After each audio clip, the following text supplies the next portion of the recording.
파트 9 CVC 캐피털 파트너스 유럽의 거인, 세계를 향해 징역. CVC는 오랫동안 유럽의 강자이자 스포츠 투자의 귀재로 불렸습니다. 하지만 그들의 야심은 유럽에 머물지 않았습니다. 최근 CVC의 행보는 IPO 리드니스와 글로벌 익스펜션이라는 두 단어로 요약됩니다. 변동성이 큰 성과 보수 대신 안정적인 운용 보수를 확보하기 위해 인프라와 세컨더리를 장착했습니다. 그리고 2026년 가장 큰 약점이었던 미국 시장을 정복하기 위해 마라톤이라는 승부수를 던졌습니다. CVC가 어떻게 유럽의 PE 하우스에서 명실상부한 리스티드 글로벌 매니저로 진화했는지 핵심적인 세 가지 딜을 통해 살펴보겠습니다. 1. DIF 캐피털 파트너스, 인프라 부문의 내재화. CVC가 상장을 앞두고 던진 첫 번째 승부수, 바로 2023년 9월 발표해 2024년 완료한 DIF 캐피털 파트너스 인수입니다. 인수 금액은 약 10억 유로였습니다. 왜 DIF였을까요? 대형 공항이나 항만 같은 트로피 자산은 경쟁이 너무 치열합니다. 반면 DIF는 미드마켓, 재생에너지, 통신망, 사회기반 시설에 특화된 알짜 운용사였습니다. 자, CVC는 이 딜을 통해 없었던 안정적 인프라 자산을 보완했습니다. 이것은 완벽한 IPO 스토리를 위한 퍼즐이었습니다. 투자자들에게 우리는 이제 경기 변동에 민감한 PE만 하는 회사가 아니다라고 설득할 수 있는 핵심 근거가 되었기 때문입니다. 인수 즉시 약 160억 유로의 AUM이 추가되었고 현재 CVC 인프라 투자의 핵심 축이 되었습니다. 이 글렌다워 캐피털 세컨더리 시장의 지름길. 두 번째 퍼즐은 글렌다워 캐피탈입니다. 2021년 전략적 제휴로 시작해 2024년 7월 지분 100%를 인수하며 완전 자회사로 편입했습니다. 블랙스톤이나 칼라일이 세컨더리 시장에서 덩치를 키울 때 CVC는 후발주자였습니다. 격차를 줄이기 위해 맨땅에 헤딩하는 대신 도이치뱅크에서 분사한 베테랑 팀인 글렌더워를 인수해 시간을 사는 전략을 택했습니다. 네, 인수 효과는 확실했습니다. CVC 세컨더리 파트너스로 리브랜딩 된 후 펀드 규모는 급성장했습니다. 최근 58억 달러 규모의 5호 펀드를 마감하는 등 CVC의 글로벌 네트워크를 활용해 펀드레이징 능력이 극대화되었습니다. 3. 마라톤 에셋 매니지먼트 2026년 미국 시장을 향한 진격. 2026년 1월 시장을 깜짝 놀라게 한 메가딜이 발표됩니다. 바로 미국 뉴욕 기반의 크레딧 전문 하우스 마라톤 에셋 매니지먼트 인수입니다. 그래서 인수 금액은 최대 12억 달러에 달합니다. 이 딜의 의미는 미국 시장 공략입니다. CVC는 유럽과 아시아에서는 강자였지만 미국 크레딧 시장에서는 존재감이 미미했습니다.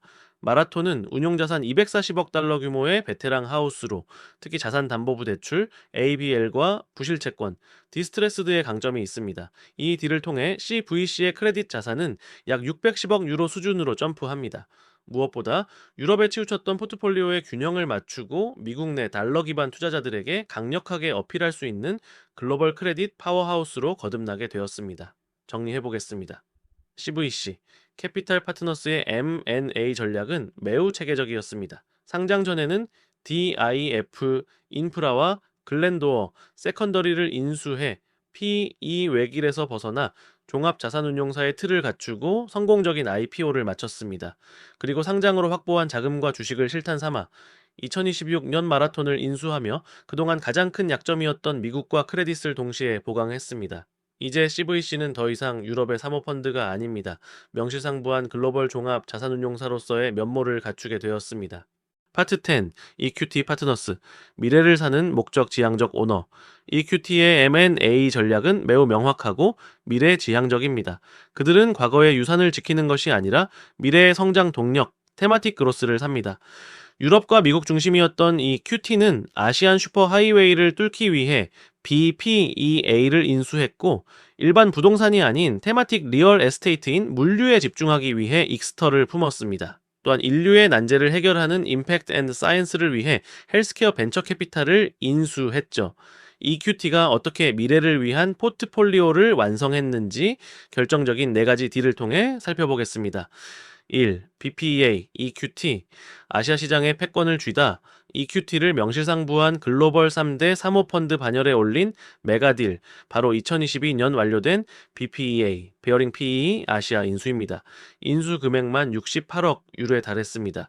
EQT는 유럽에서는 절대 강자였지만 아시아 시장에서의 존재감은 미미했습니다. 자체 육성으로는 시간이 너무 걸린다고 판단한 EQT는 아시아 3대 사모펀드 중 하나인 BPEA를 통째로 인수하는 승부수를 던졌습니다. 이 딜 한 방으로 EQT는 단숨에 아시아 PE 시장의 메이저 플레이어가 되었습니다. 현재 EQT 전체 AUM의 약 30%가 아시아에서 나올 정도죠. 또한 BPEA가 보유한 아시아의 패밀리 오피스와 고액 자산과 네트워크를 확보하여 자금 모집 능력도 획기적으로 강화했습니다. 이 EQT 엑서터 물류 부동산의 트렌드를 읽다. 2021년 4월 완료된 엑서터 프로퍼티 그룹 인수도 신의 한 수로 평가받습니다.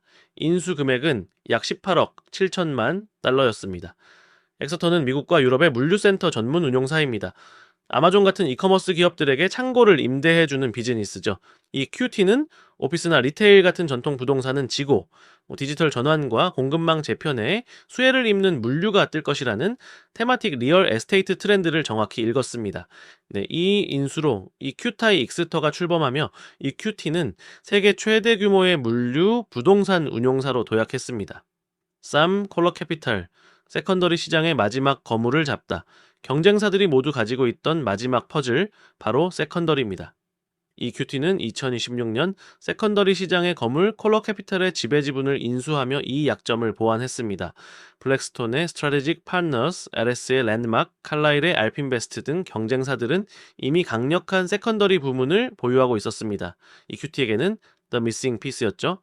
특히 개인 자산가들은 자금이 10년씩 묶이는 PE 펀드보다 현금화가 빠른 세컨더리 펀드를 선호합니다.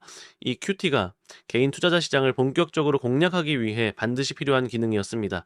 이로써 이 QT는 바이아웃, 인프라, 부동산에 이어 세컨더리까지 갖춘 완벽한 4대 축을 완성했습니다.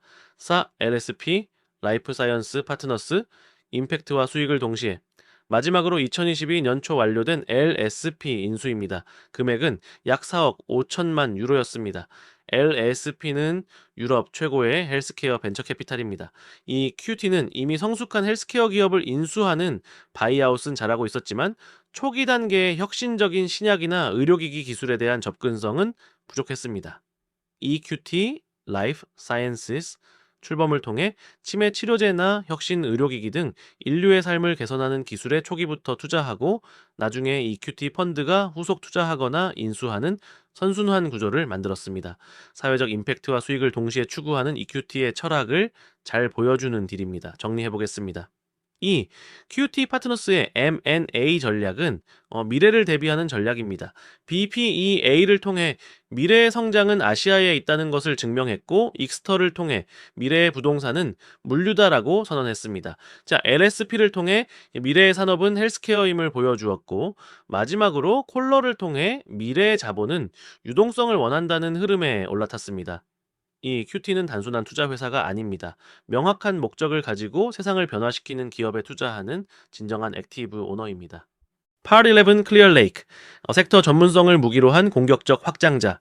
클리어레이크는 원래 기술과 산업자의 섹터에서 지분 투자와 대출을 유연하게 오가는 하이브리드 전략으로 유명했습니다. 하지만 최근 그들의 행보는 단순히 유연함을 넘어 시스템화로 진화하고 있습니다. 그들의 전략은 두 가지로 요약됩니다. 첫째, 크레딧 이즈 킹입니다. 전문적인 CLO 및 유럽 크레딧 운용사를 인수해 대출 역량을 완전히 내재화했습니다. 둘째, 솔루션스 앤 세컨더리즈입니다. 경쟁사들이 모두 가진 재간접 펀드 기능을 장착해 LP들에게 종합 서비스를 제공하는 거대한 퍼즐을 완성했습니다. 자, 클리어레이크가 어떻게 단순한 테크PE에서 종합 대체 투자 플랫폼으로 진화했는지 결정적인 세 가지 딜을 통해 살펴보겠습니다. 1. 패스웨이 캐피털 매니지먼트, 이 솔루션 비즈니스의 거인 인수, 클리어레이크가 단순 P2에서 종합 대체 투자 플랫폼으로 진화했음을 전 세계에 선언한 상징적인 딜, 바로 패스웨이 캐피털 매니지먼트 인수입니다. 이 딜은 클리어레이크에게 없던 마지막 빈칸 솔루션스 비즈니스를 채우기 위한 것이었습니다. 패스웨이는 전 세계 1,000억 달러 이상의 자산을 관리하는 사모펀드 재간접, 펀드 오브 펀드 및 세컨더리 전문 운용사입니다.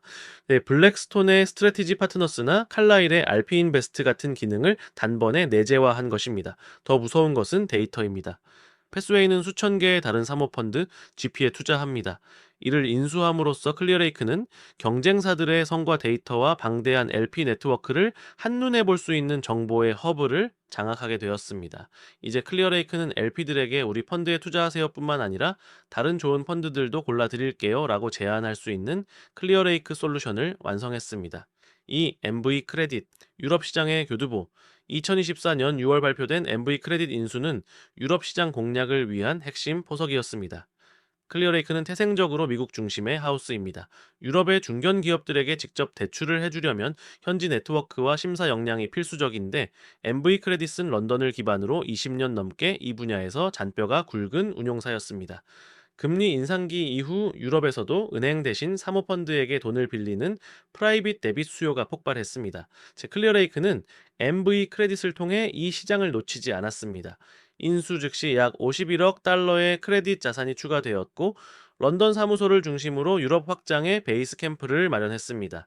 쌈 화이트스타 어셋 매니지먼트 크레딧 전략의 시발점 시계를 조금 돌려 2020년으로 가보겠습니다. 클리어레이크 크레딧 전략의 시발점이 된 딜, 바로 화이트스타 에셋 매니지먼트 인수입니다.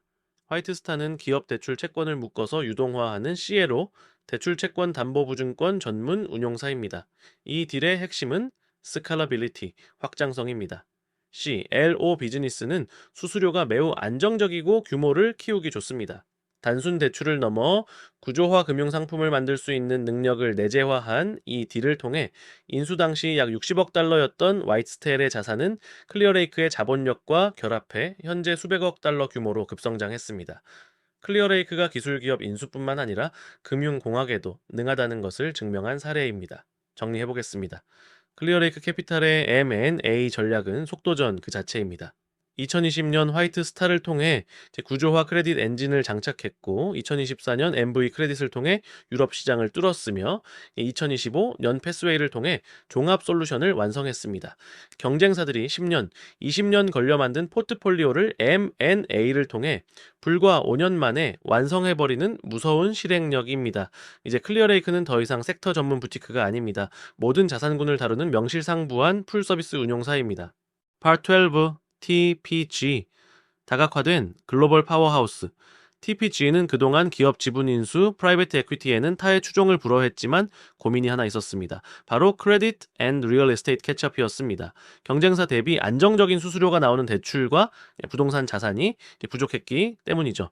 TPG의 전략은 명확했습니다. 제 약점인 크레딧은 M&A로 단숨에 메우고 강점인 아시아 시장은 세컨더리를 통해 지배력을 더욱 공고히 하는 것입니다.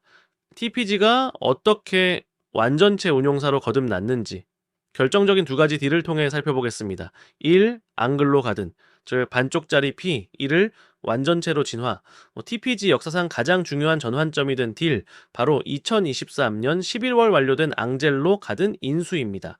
인수 금액은 약 27억 달러였습니다. 이 딜 전까지 TPG의 크레딧 자산은 미미했습니다. 자체 육성하기에는 너무 늦었다고 판단한 TPG는 30년 전통의 명가 앙젤로 가든을 인수하는 승부수를 던졌습니다. 안젤로 고르도는 약 550억 달러 이상의 크레딧 및 부동산 자산을 운용하는 곳입니다. 이 딜 한 방으로 TIPG는 크레딧 시장의 메이저 플레이어로 직행했습니다. TPG의 전체 AUM은 1350억 달러에서 2000억 달러 이상으로 폭증했죠. 무엇보다 변동성이 큰 성공보수 의존도를 낮추고 안정적인 운용보수 비중을 높여 상장사로서의 주가 밸류에이션을 높이는 결정적 계기가 되었습니다. 2. 뉴퀘스트 캐피털 파트너스 아시아 유동성의 허브를 선점하다. 두 번째 핵심 전략은 뉴퀘스트 캐피털 파트너스 인수입니다. 2018년 초기 투자를 시작으로 2023년경 완전 통합을 마쳤습니다. TPG는 미국계 P, 이중 아시아 경험이 가장 풍부한 하우스입니다. 아시안 세컨더리 다민스 전략은 이 강점을 극대화한 것입니다.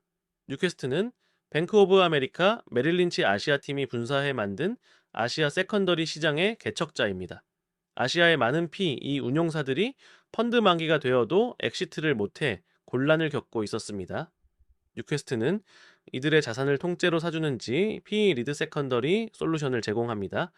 TIPG는 이를 통해 아시아 플랫폼 내의 세컨더리 기능을 완벽하게 내재화했고 중국이나 인도 등 엑시트가 어려운 시장에서 해결사 역할을 하며 딜 소싱 우위를 점하게 되었습니다. 정리해 보겠습니다. TIPG의 M&A 전략은 약점은 덮고 강점은 더 키운다는 실용주의 그 자체입니다.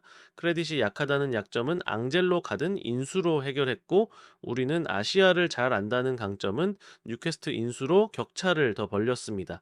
이로써 TPG는 임팩트, 그로스, 크레딧, 리얼 에스테이트라는 4대 엔진을 모두 갖춘 균형 잡힌 글로벌 자산 운용사로 완성되었습니다.